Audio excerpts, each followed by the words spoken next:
Goeiedag, good day, fellow South Africans and citizens of the world.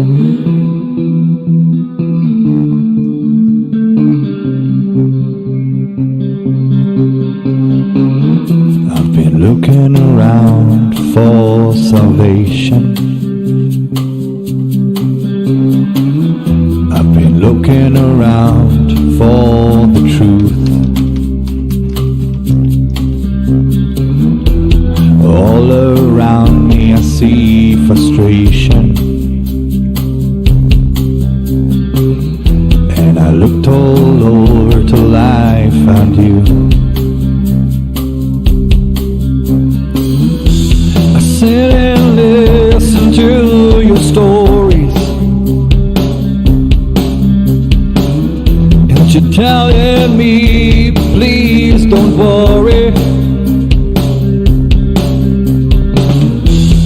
Not in this world you should know, and love in life is where you should go. If you're looking for somewhere to go,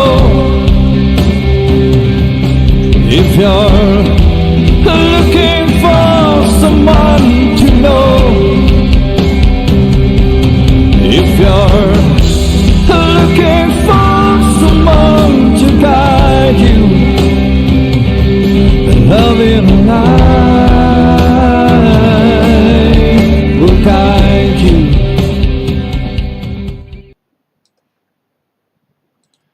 Goeienaand, good evening, fellow South Africans and citizens of the world, and welcome to tonight's live stream. Now, it's a very serious subject we're talking about tonight. It's about child and baby trafficking in South Africa. And the fake mainstream media hardly ever give it a mention, despite it being an absolute pariah, like much else that's happening in the country on South Africa. It's absolutely tragic. I've got a short video clip I'm going to show you here, which will just demonstrate how disgusting South Africa has become under this corrupt mafia ANC government. Let's have a look at that.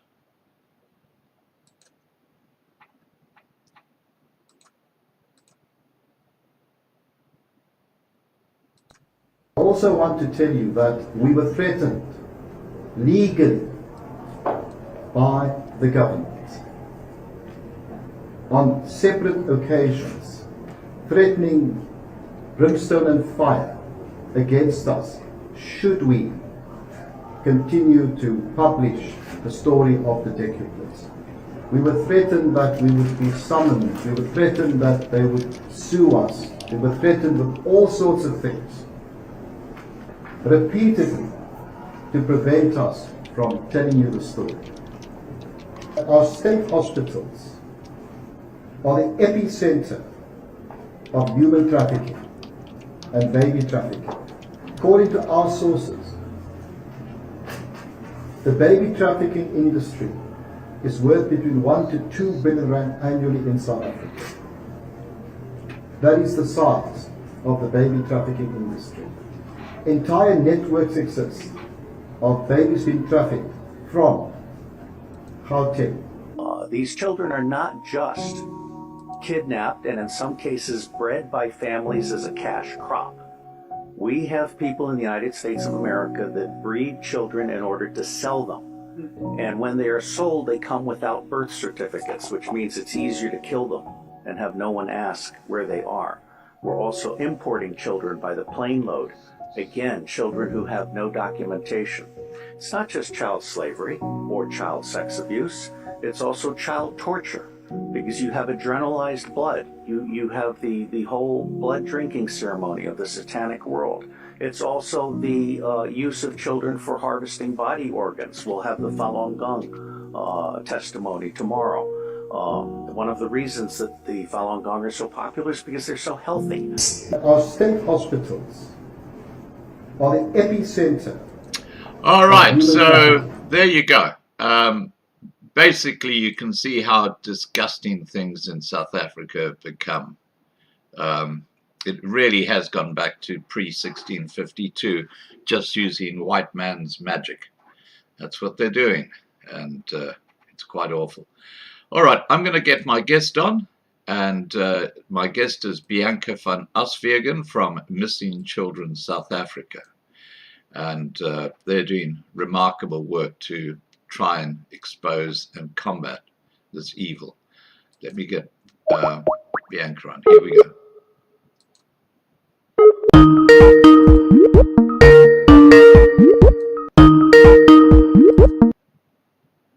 Hi, Bianca. Hi, Scott. How are you? Good, and yourself? Excellent, thank you. And you're looking gorgeous. Yeah, apologies for the lighting. We've got load shedding at the moment, and it should come in a few minutes, so then it will look better. Yeah, no, that's not a problem at all. Now, okay, I've just shown that little video clip that I sent you, which talks about, what's going on in the public hospitals in South Africa. Before we get into our main discussion tonight, is there something you'd like to say about that video and what your experience has been regarding some of the statements made? I think in general, it's just something once again that shows how sophisticated these types of kidnappings have gotten in South Africa, and human trafficking, and the fact that South Africa has been declared as a human trafficking hub. So it's just very important for parents and guardians to educate themselves on these safeties and also be more vigilant about public hospitals, for instance, government hospitals, and who they trust and do not trust. Right. Okay. Now, let's get into your organization, which is Missing Children South Africa. Who is Missing Children South Africa? What are their objectives? And what have you achieved basically so far? So Missing Children South Africa is a registered non-profit organization. We started in 2007 when two little girls went missing, one in the Western Cape and one in Gauteng. Unfortunately, both of them were found brutally murdered. But that is when the realization came for an organization such as ours to start to assist the public in when a child or a person goes missing, to educate them on the steps to take when a person or a child goes missing, the whole process of opening a case and what to do, and then also to assist by putting out a flyer for the child, working very closely with the South African police services, making sure that everything is done possible to help and find the child or the person that has gone missing. So we have built up a very good relationship over the years with the South African police services. We're one of the biggest organizations in South Africa. We don't ask any fee when it comes to help and assist with any of the cases, whether it's children or adults. So we're there to educate, we're there to assist and make sure everything is done with every single missing person's case in South Africa. Right. Okay. So I guess the elephant in the room is, why do children go missing? Yes, so we've got various reasons why children go missing. So we put them kind of into categories just to explain it briefly, but there's so many reasons behind it. But just to categorize it, we sit with firstly is what we call our runaways. Now, this is usually children that run away from home, but also due to different reasons. And something that we have seen that has escalated with children that run away from home, especially now with COVID and lockdown that we have experienced, is child neglect and also abuse that is happening inside the homes. So children tend to wander off and run off due to neglect and also abuse that are happening in homes. So dealing with a situation like that, it is a missing persons case that needs to be opened, and we do get social workers in to investigate the case as soon as the child has been found, to make sure everything is done to put that child in a place of safety. Then we also deal with our mentally challenged children. We've got many mentally challenged children, either who's got Down syndrome or is autistic, and they tend to wander off and get lost. So we really urge parents with those type of children to put a little bracelet around their arm with an emergency number, and always make sure you know where they are and under trusted supervision.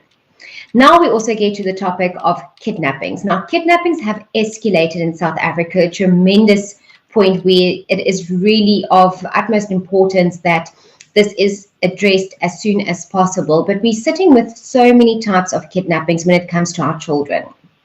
We've got parental and family abductions that happen. We've got human trafficking.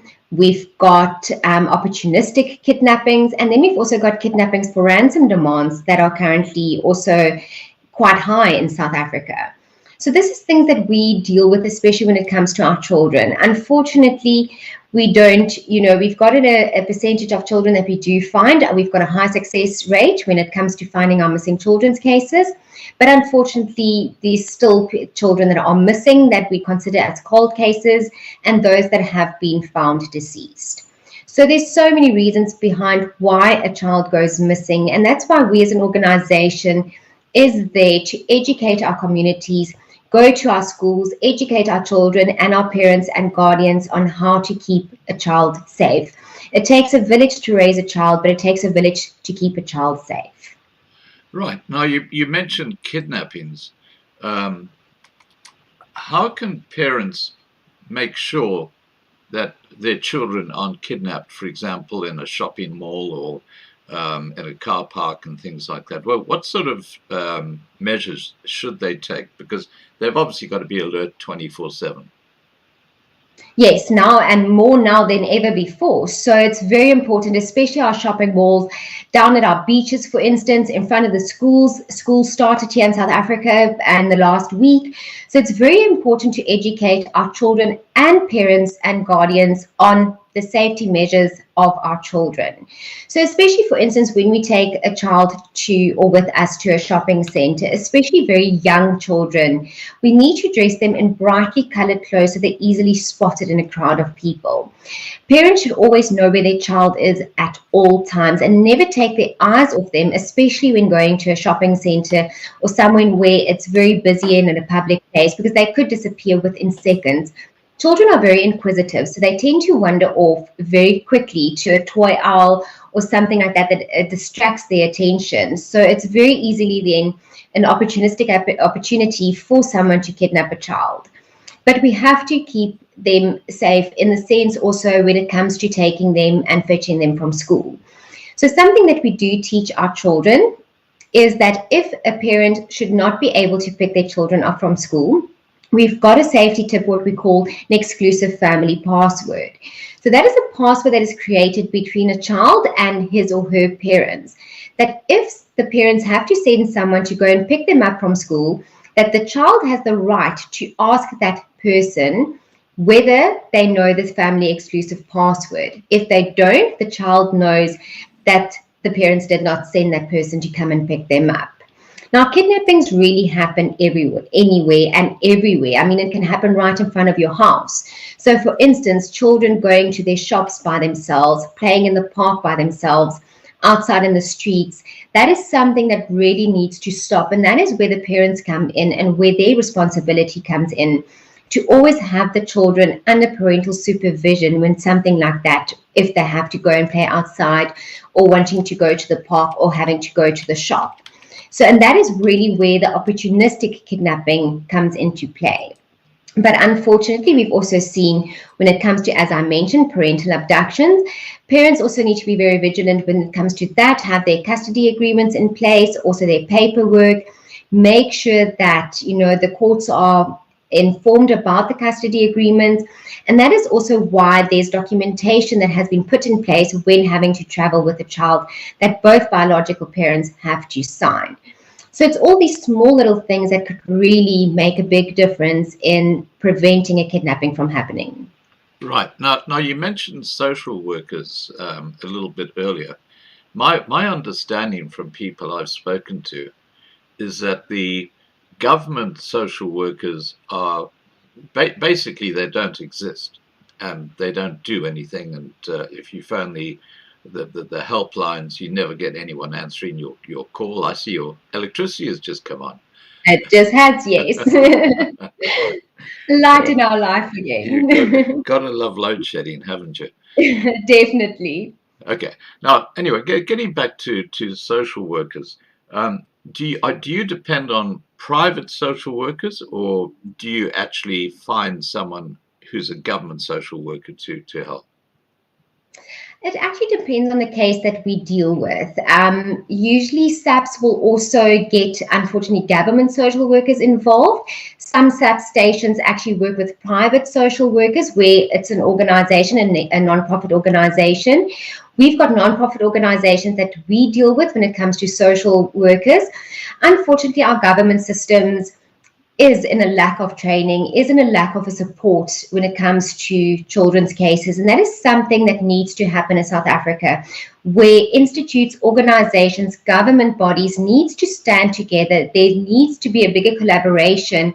Communication gaps that exist needs to be tightened, and things need to start being implemented so the structures work better to help and keep our children safe, because it takes government, it's social services, it's SAPs, it's non-profit organizations, it's all of us together that has a responsibility with each and every parent and guardian out there to keep the children safe. Right. Now, talking about keeping the children safe, there are different types of kidnappings. Do you want to basically just go through what they are, and any advice you can give to people to stop them falling into that situation? And let's include on that the area of online safety because of social media. I mean, that's an area that I think parents don't even realize is such a minefield. Definitely. I mean, social media is not just places our children at a vulnerability, but even adults. And something that is very important, and especially now when school started, is the posting of photos on social media of children within their school uniforms in front of school gates.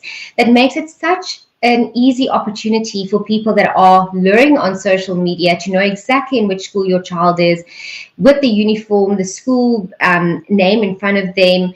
So it's something just small like that that could actually pose such a danger that people don't realize. But as mentioned, we deal with a lot of types of kidnappings. So we've got our parental and family abductions, as I mentioned. Our opportunistic kidnappings fall more into the line also when it comes to social media, for instance, or just going to a shop or playing in the park, where it's just an opportunistic situation where someone could easily take a child for personal use. But then, unfortunately, we also sit with the topic of human trafficking.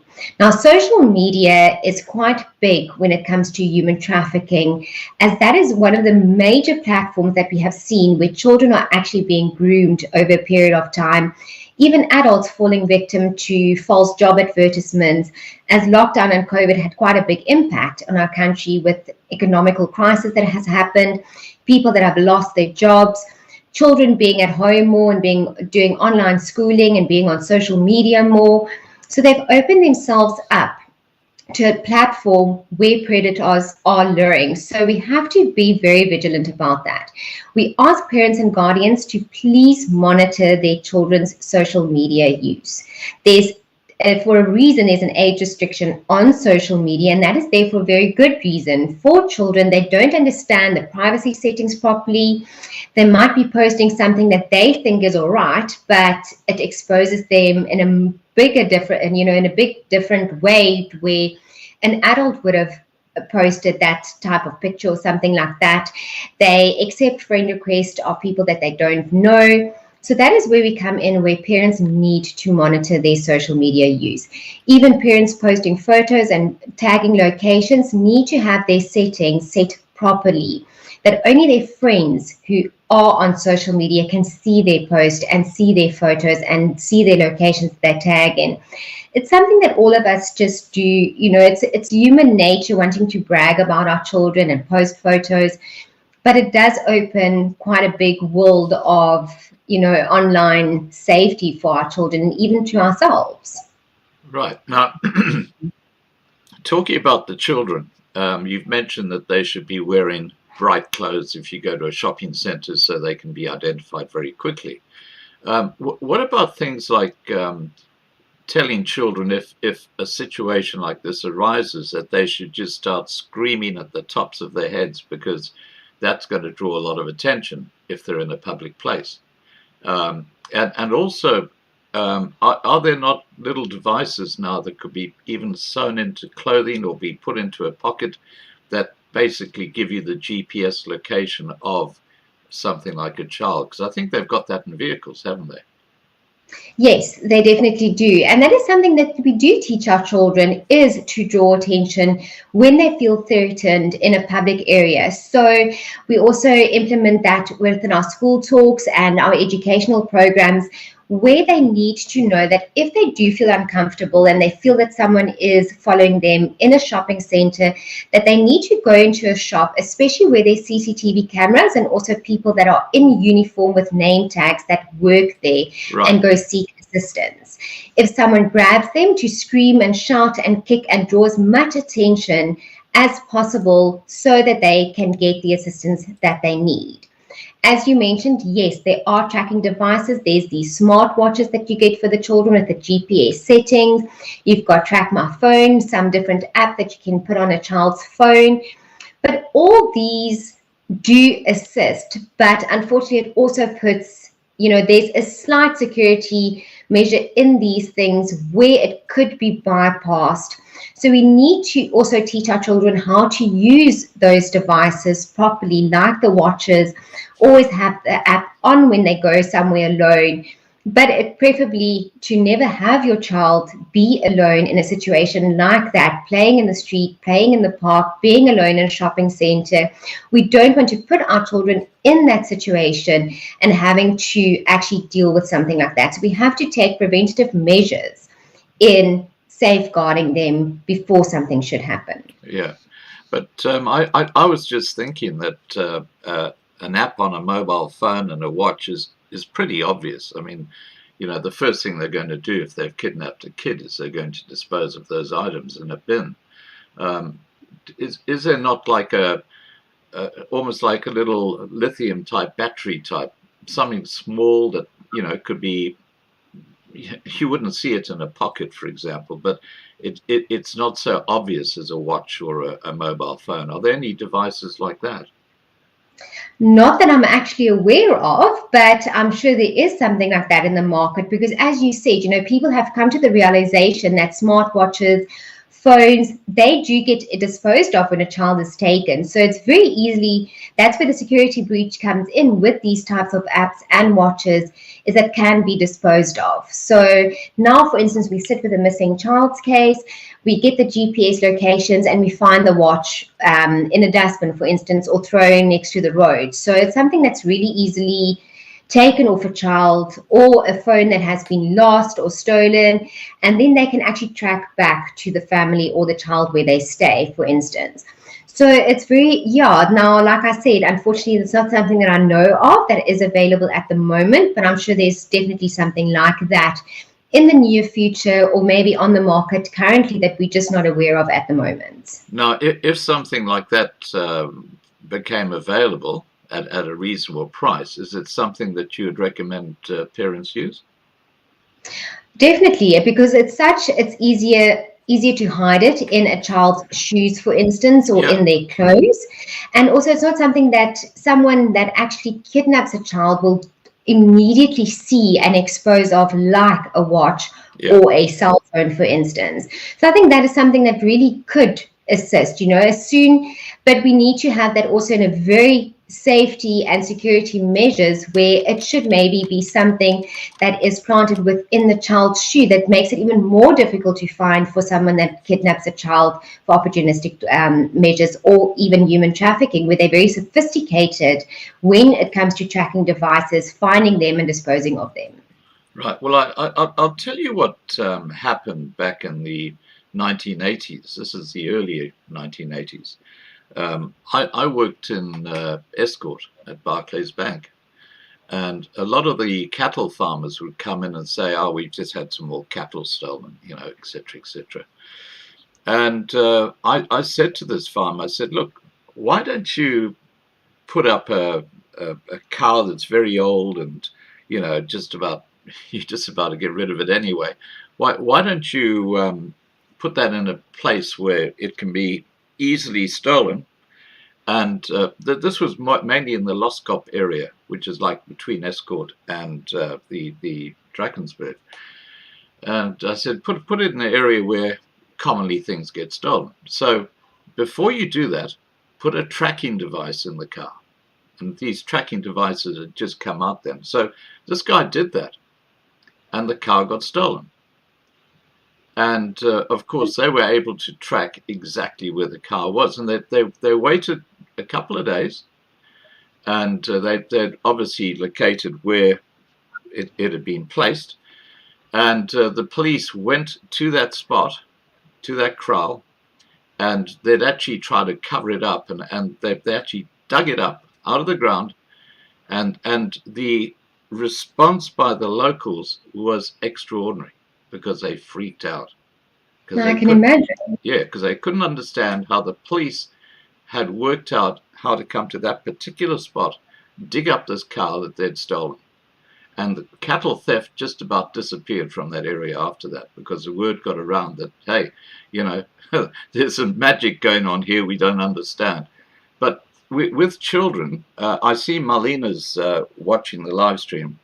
I'm going to see if we can track down someone who's got a device, which is like the size of a small battery, that can be programmed to just track, and then you might use a phone or something like that to actually see where that child is. Because I think once you had a few of these cases happening where they don't understand how you know where they're keeping the child, you'll find these gangs will start sort of thinking twice about doing what they're doing, and try and find some other kind of occupation. So if we do that, would you be interested in coming on a live stream with someone who's got a device like that? Yes, that would be perfect, no problem. It's just we need someone that is reputable in that industry, and also the way that the device is properly handled with security measures, and also who actually, and that is where the whole thing comes in with these tracking devices, unfortunately, is who actually stores that data of the child. Because unfortunately, an organization such as ours, we're not allowed to store any data of a child, nor even the police. So we've got something like, for instance, on our website, we've got an interim ID kit that's available. It's something that a parent or guardian can download. It's a form that they fill in with the child's fingerprints that can be done at SAPS. It's all the necessary information and an attached photo of a child that is needed when a SAPS 55, a missing persons case, needs to be opened. But only that is for safekeeping for the parents or the guardian to keep. So we're not allowed to keep any of records of the children like that. So it's just that we need a device that is properly secured, and also who handles the data behind that. And if something like that could be properly implemented and properly run, then that would be an absolutely great idea. Yeah, well, look, what I'll do is I'll see if I can find. I'm sure it's there. We've just got to find someone, and if even if it's not currently in South Africa, I'm sure there'll be in other countries, and I'm sure someone in South Africa would love to take up that particular work in providing this. But maybe the best way to go is if we come across someone who's got such a device, is to get them to speak to you first, so you can assess whether they're suitable, and if they are, then we could have a live stream. What do you think?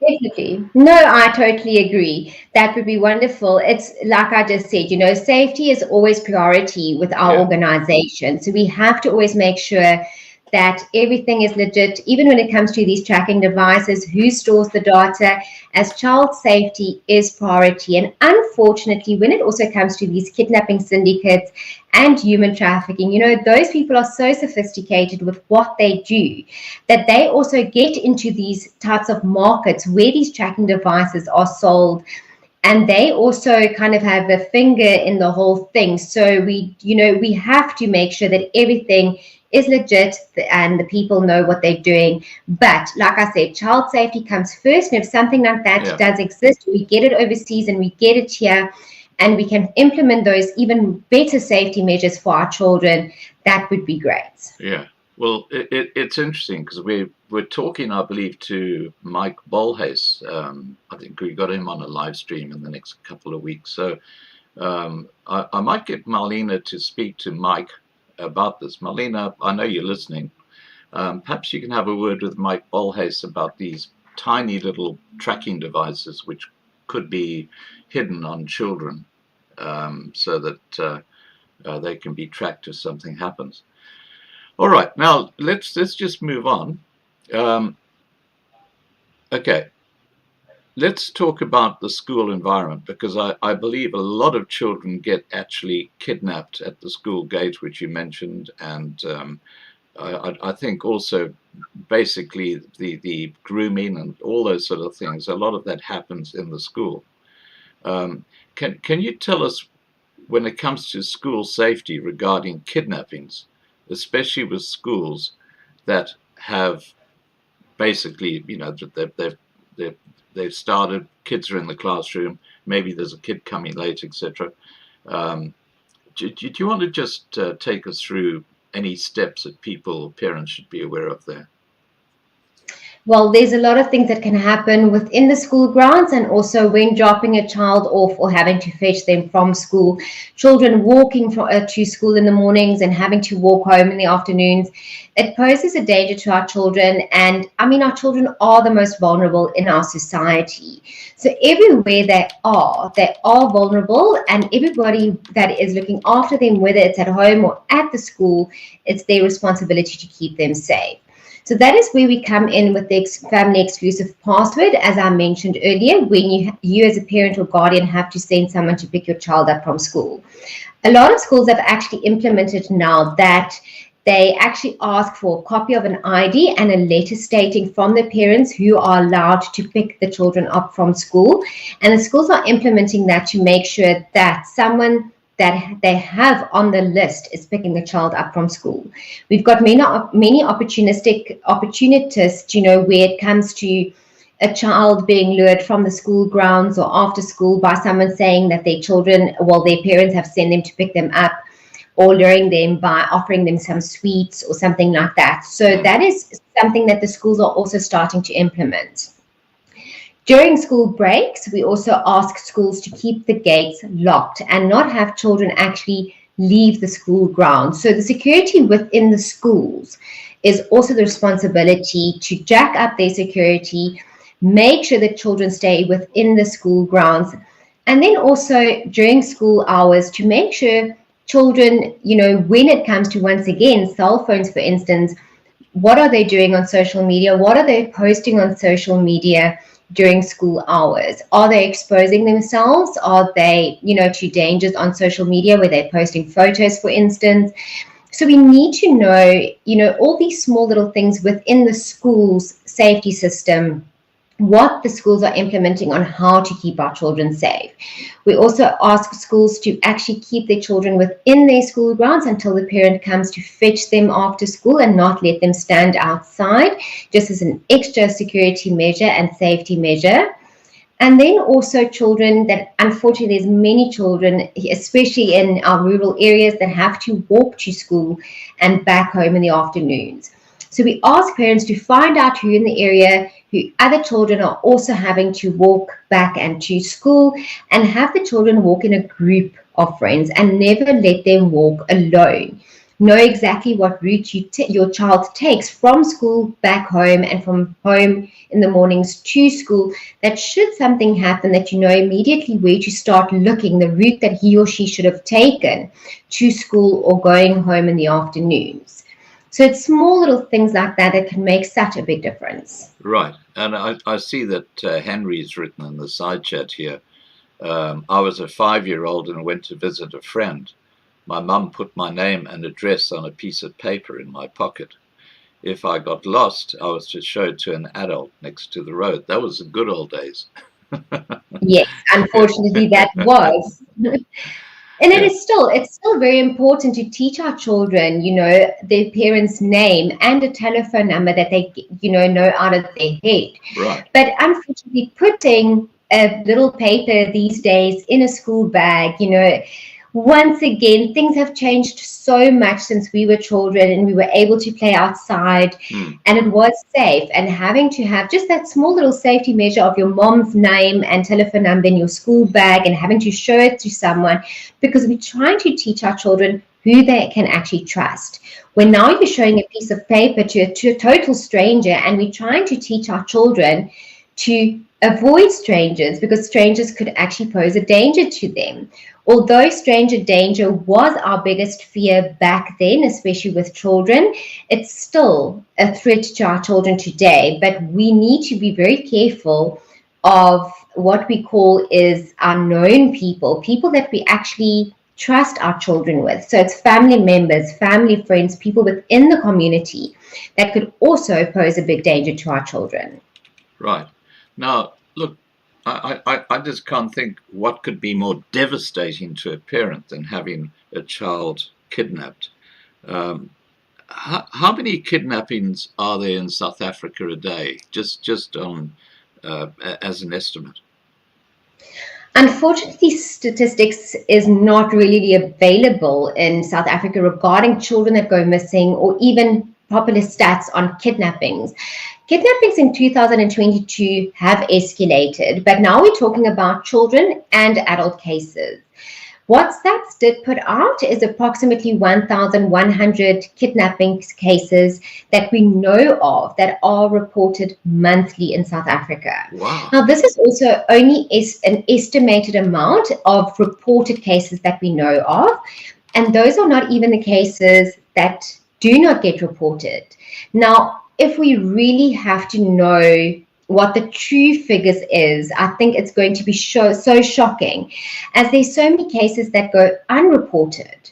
We've seen it during lockdown. Unfortunately, our police stations being closed, so cases couldn't be opened. We've got people in rural areas that are unable to get to police stations to open cases. We've got illegal immigrants that are too scared to go open cases.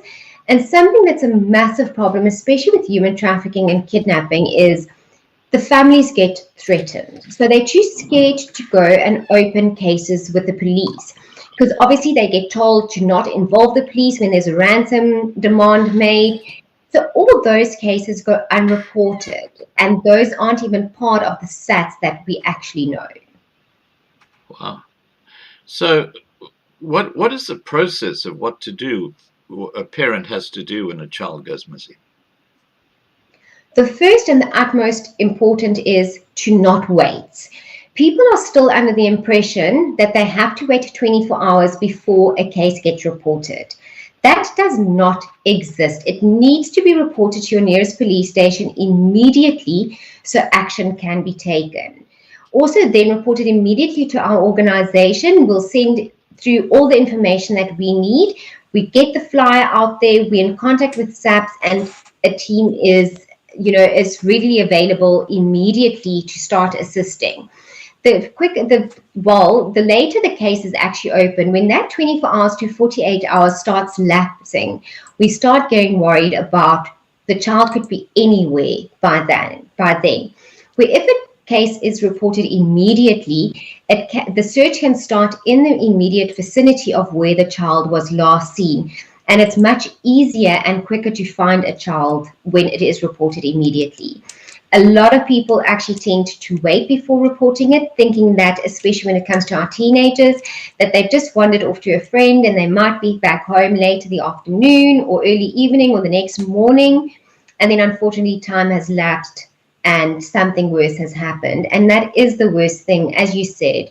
It's the worst nightmare for a parent to have a child go missing, never mind kidnapped. When a child goes missing, the fear and the panic in a parent's voice, a mom, a dad, even losing, or a family member going missing is the worst thing that could happen. Yeah. Now, I understand that in the squatter camps, and I'm talking about the white squatter camps, some parents actually sell their children Have you come across that? Unfortunately, yes. And especially now that we dealt with COVID and lockdown, the desperation of people losing their jobs, the economical crisis in our country has pushed people to the point where we've actually dealt with cases where parents are selling off their own children. Now, we've got also a few scenarios of this where children are being sold off for human trafficking purposes.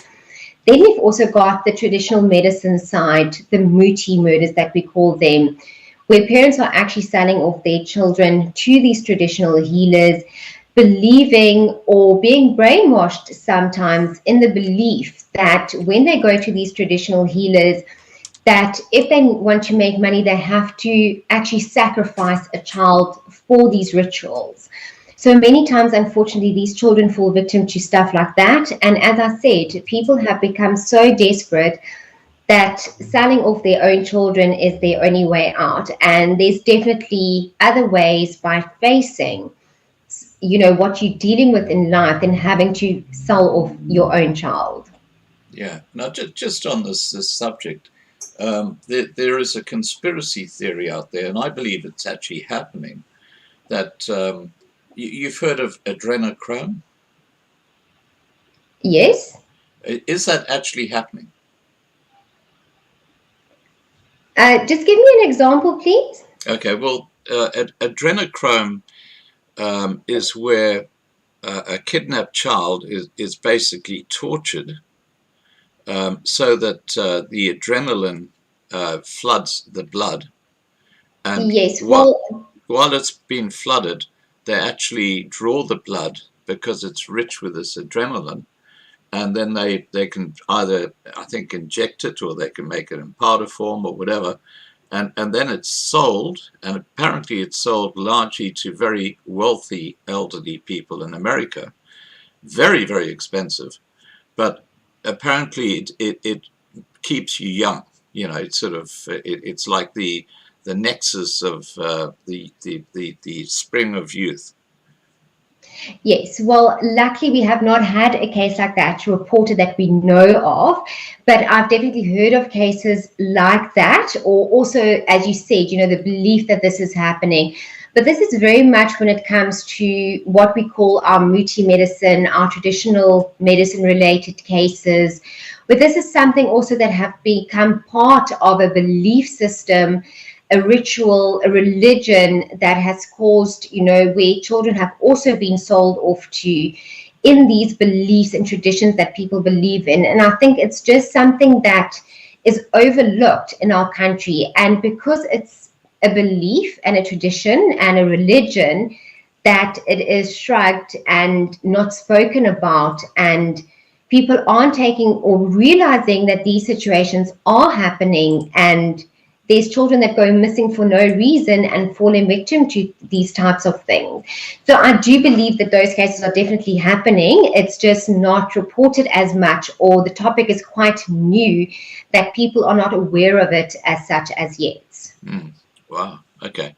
Now, what are the important things that people should know regarding the South African Police Service procedure when it comes to kidnapping of children, etc.? Well, the first thing when we look at in general about a missing child or a missing persons case, that there was a belief that, you had to wait 24 hours before opening a case, as I said, and that does not exist. Even the South African Police Services put out on their Facebook page that there's absolutely no waiting period in reporting a child or a person as missing. When it comes to kidnappings, the South African Police Services has put a kidnapping task team together now, as well as a human trafficking task team that only deals specifically with these types of cases, either human trafficking or kidnapping cases, that know what to do, that taking action immediately. So the right procedure is followed in these cases. And that is also where I mentioned earlier when it comes to parental or family abductions, where it's very important to have all the necessary documentation, such as your custody agreements, all your documentation when it comes to traveling with a child outside of our borders, that all the documentation is signed by both parents. Unfortunately, if there's no court order, if there's no proper custody agreement in place, and one of the parents actually leaves with that child, no case can be opened. They won't see it as a parental or family abduction because the child is then with either the biological mother or father, and they've got the right to the child. So if there is an agreement that the biological mother has full custody of the child and the father comes and takes the child and the paperwork is in place, yes, then a family or parental abduction can be opened and action can be taken. So that's why we urge parents to please be very smart on getting the paperwork done, getting everything in order so that it can be immediately addressed if something like that should happen. Right. Now, I've done some simple math, and you mentioned that there were about 1,100 reported kidnappings per month. That's close to 40 a day. That's about 2 per hour, or nearly. And these are reported kidnappings in South Africa. 2 per hour. During this live stream, 2 children have been kidnapped somewhere in South Africa, based on those figures. That's quite extraordinary, isn't it? It is, and that's actually, as you said, the only one that we know of. How many go unreported? How many people are too scared to go open cases, to report them? It's just something, I think it's beyond comprehensible of what the situation is that we are actually facing. In 2013, the Missing Persons Bureau of South Africa did put out that one child goes missing every 5 hours in South Africa. So that was in 2013. We 10 years later, where is it now? And just imagining that South Africa has also been declared as a human trafficking hub. Yeah. So now we sit with an increase of children going missing. We sit with an increase of kidnappings happening in our country and also being declared as a human trafficking hub. It is a dire feature that we are facing in South Africa with our children and their safety and what is really going to happen. You know, there's something that really has opened up my eyes, and that's that video that I played right at the very start of this live stream, where they were talking about babies in public hospitals being kidnapped by the actual nursing staff. So they're actually being... We often cover what goes on in public hospitals in South Africa, and it's quite disgusting. If it's true that you've got nursing staff stealing babies for trafficking and for muti and things like that, then clearly everything becomes clear, because if they can do that with babies, of course they can treat patients the way they do, because there's absolutely no concern about their health or welfare. Well, what is the true situation when it comes to babies being trafficked or stolen in public hospitals in South Africa? I think let's look at the definition of human trafficking first. So human trafficking is the import-export of people. It's a commodity that gets exchanged for something, for monetary use. So when it comes to human trafficking, we deal with sexual exploitation, forced labor, illegal adoptions, and organ trafficking. So as you said now, when we look at this situation of babies being taken in hospitals within South Africa, these are syndicates that are running that either use these babies for illegal adoptions or even organ harvesting, that we have also seen an increase in cases of happening in South Africa.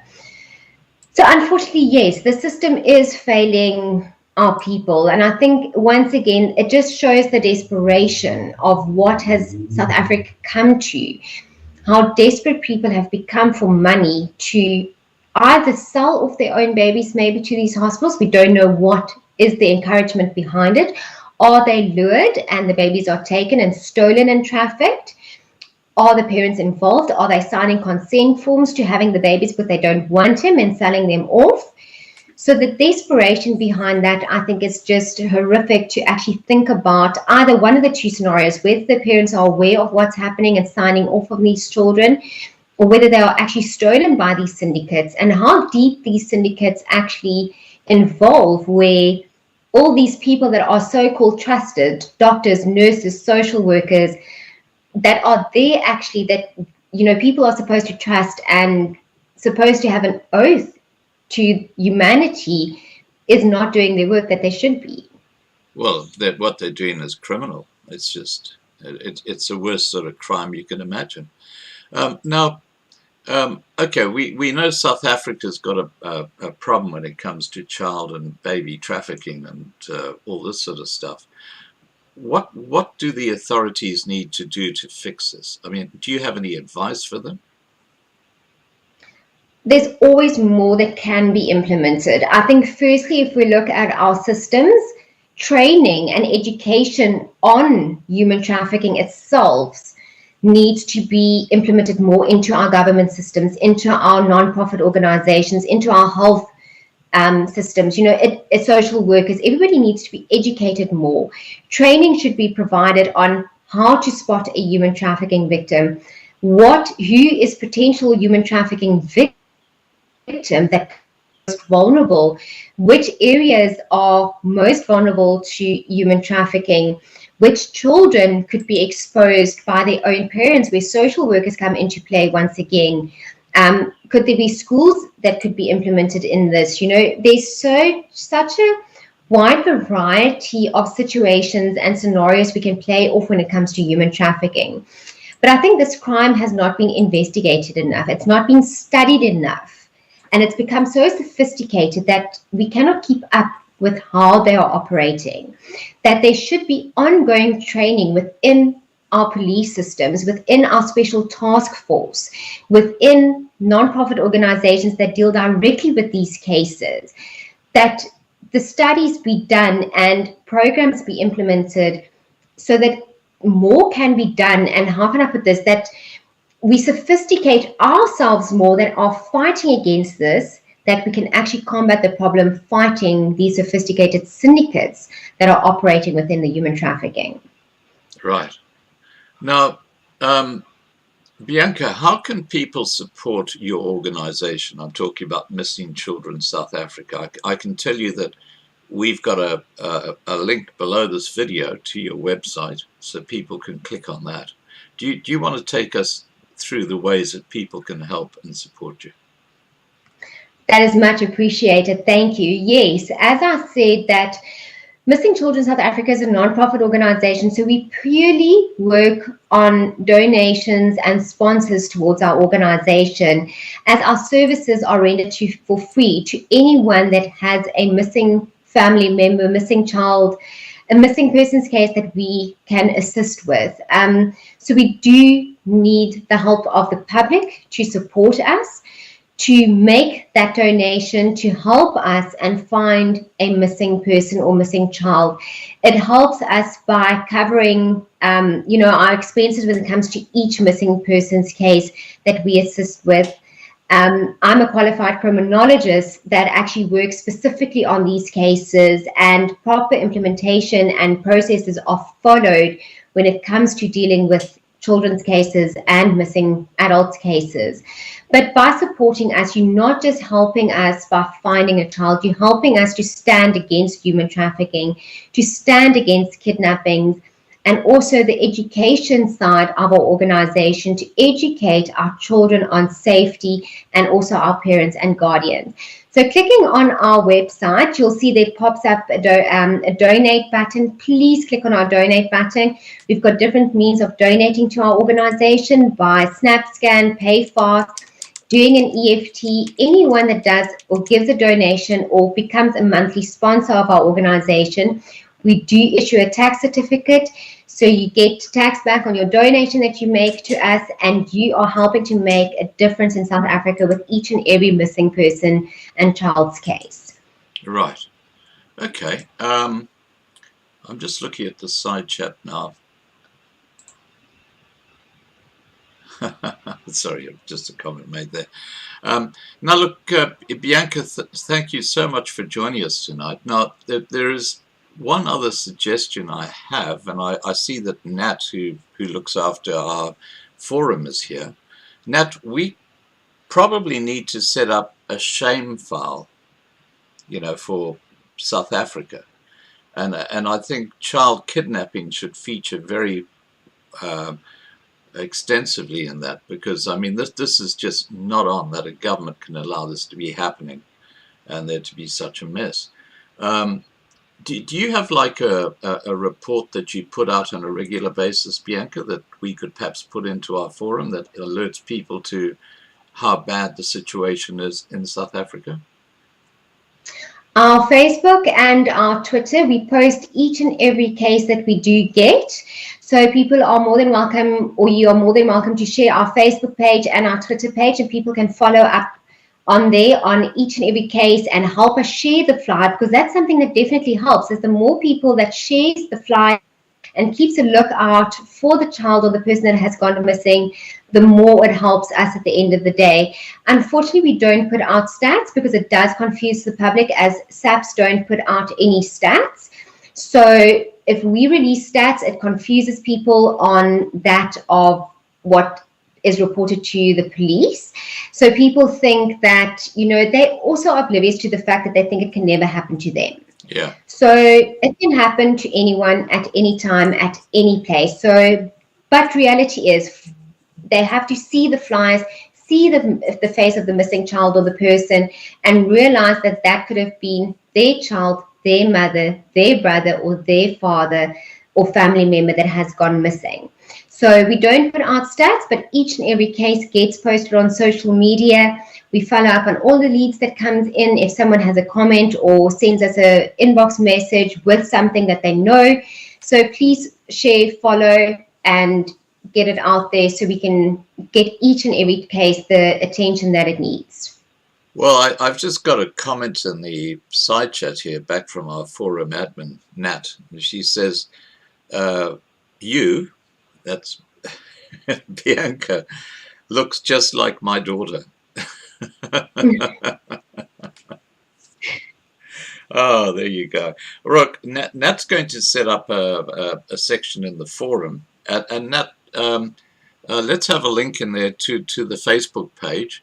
And just so you're aware, Bianca, I send out a newsletter by email every day, and whenever we add something to the videos or SA News or to the forum, we put all those links into this newsletter. So it's a great way of publicizing the work that you do. That would be great. Thank you, Scott. I'd really appreciate it. I think the more awareness that is created regarding this problem that we're facing with children going missing, kidnapping, human trafficking, getting each and every child's face out there that is missing, all the cold cases that we still have that has not been solved up until today, the more people that realize and the more people that share it, the chances are that we might close another cold case, would be wonderful. And also just creating the awareness and the safety on how to keep our children safe, what to do when a child goes missing. It's those important things that makes a big difference. Yeah. Do you have PDFs on these subjects? Yes, we, in the background, not that we post on social media. Okay. Are those that are available for the public or not? It's JPEGs that's available on our social medias that is allowed to be shared. And we do update immediately when a child is found or a person is found. We do update with a found flyer so that people are aware that the child or the person is not missing anymore and they have been found. And that has been confirmed with the South African Police Services that the case has been closed before we do release a found flyer. Right. What I was actually thinking of is a PDF which can be easily shared to the public that has, for example, do's and don'ts if you've got a child and stuff like that. Give you advice. So it's like a little handbook in electronic Yes, that's form. available on our website. We've actually we've just released it today on our Twitter. It's our new look safety tips for parents and for children and school holiday safety tips. So if you go into our website and you click on safety tips, you've got safety tips for children and for parents, and also for school holiday safety tips. And as I mentioned earlier to you, we've also got the interim ID kit that can be shared, and that's a wonderful tool, especially for having it. And we also ask parents and guardians to update it every 6 months to a year, because a child gets taller, their hair gets longer, they do change over a period of time, to update it with a recent photograph every 6 months. And that is all the information that you need when having to open a case. When a child goes missing, it is a terrible situation. So people go into a flat panic. They don't think straight. They don't know what to look for. They can't remember what their child was wearing, for instance. And that is all the information that is needed when having to open a case. So having the interim ID kit with you at all times and a recent photograph, you've got the information that is needed to open that case immediately so action can be taken. Everything is available on our website, the procedure of what to do when a person or a child goes missing. And as I said, the donate button, and help support us and make a difference. We need to keep on making a difference in South Africa, and that is what we as Missing Children stand for and what we are here for. Well, when you consider that there are about 15,000 child kidnappings a year in South Africa, that's a huge crime area.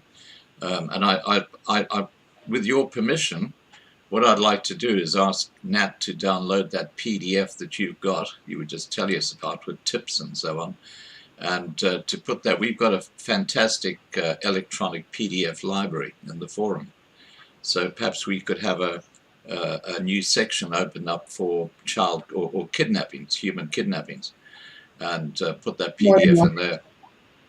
More than welcome to. That would be absolutely great. The more awareness we create for children and parents on child safety, the better. Because it's really getting beyond comprehensible of what is happening in our country. Really, and people, as I said earlier on, people aren't realizing the realization of this, that this is actually something that can happen to anyone. Usually also with kidnappings, people always thought it's people with money, it's prominent businessmen, it's wealthy families. But literally today with these kidnappings, anyone can be taken for any purpose whatsoever, even if they can get 50 Rand for you. So people need to keep in mind, this is not the movies, this is reality, this is happening right in front of us without us even noticing it's happening next to us or in front of us when it comes to school, our neighborhoods, in front of our houses. We need to start taking a stance in South Africa and shout this from the rooftops to know that we are making a difference and we are stopping this from happening. Right. Now, Bianca, I'm going to wrap up the live stream. But before I do, is there something you'd like to discuss that maybe I haven't covered that you think is important? I think we've discussed quite a bit, even though we can talk for hours regarding each topic and go into depth about everything. We've touched everything on slightly, but I think once again, the most important message that I would like to put out is that people should please report a missing person or child immediately. Please do not wait. We need to look after our children. They are our future. And the way that children are going missing and being kidnapped now, I don't see a bright future for our country if we don't stand together, each and every citizen in South Africa, support the cause that we are fighting against and help us in fighting this and keeping our children safe. Right. Okay, thank you so much, Bianca. It's been lovely chatting to you. Thank you, Scott. I really appreciate it. Yeah, and we'll get that set up on the forum, including your PDF, and let people know about it, because I think it's such an important area. Thank you so much. I really appreciate it, and I really appreciate your time and what you're going to do for us. And I hope to chat and have another live stream soon. Okay, fantastic. Bianca, take care and have a great evening. Bye for now. Same to you. Thank you so much. And enjoy the electricity. Thank you. We will, for how long it ever lasts. Okay, bye for now. Thank you. Bye. All right, guys, that was Bianca van Aswegen from Missing Children South Africa. And yeah, look, it's a subject that the fake mainstream media never talk about, isn't it? It's quite extraordinary. they're major in minors when it comes to so-called racism at Musselsport, with those 2 teenagers, and child trafficking and babies being stolen out of hospitals. It's just disgusting what's going on in South Africa. Anyway, thanks to the mods for looking after the side chat, and just so everybody's aware, we will be going back to the other YouTube channel next week. Obviously, because of what happened to Dr. Hammond's live stream with the community strike, we had to use this as an emergency backup. But next week we will be unlocked, as they put it, and we will be able to go on as normal. Okay, I'm going to go out with Op ons Rots, and have a great evening, and see you tomorrow night, 8 p.m. Johannesburg time. And we're going to be talking about a subject that is very touchy for YouTube. And I'm not going to say what it is because I don't want to preempt them. Take care, guys. Have a great evening. Bye for now.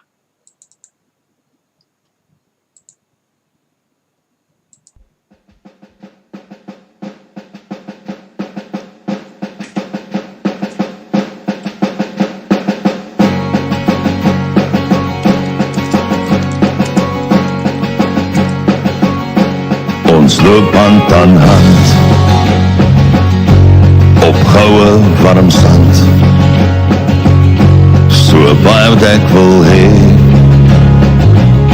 so baie dit brand. Ek staan op my rots met golwe wat bots.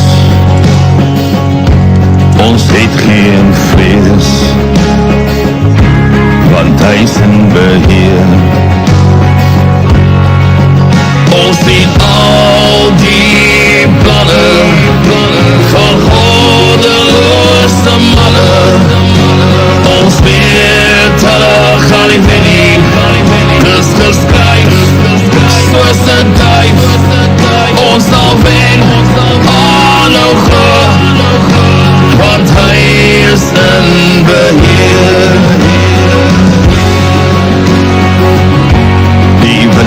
Waai sterk, dis kragte wat werk. Die gevoel in my hart, dis vrees wat wil brand. Ons is boere met trots, met my hand in my bors. Ons ken geen vrees, want hy is in beheer. Ons sien al die planne van goddeloze mannen. Ons weet hulle gaan nie wen nie, dis geskryf soos 'n duif. Ons sal wen, aanhou glo, want hy is in beheer. Ons sien wat gebeur, die leer sal ons nie steen. Kom staan nog 'n keer, ek is stil, want ek weet hy is in beheer.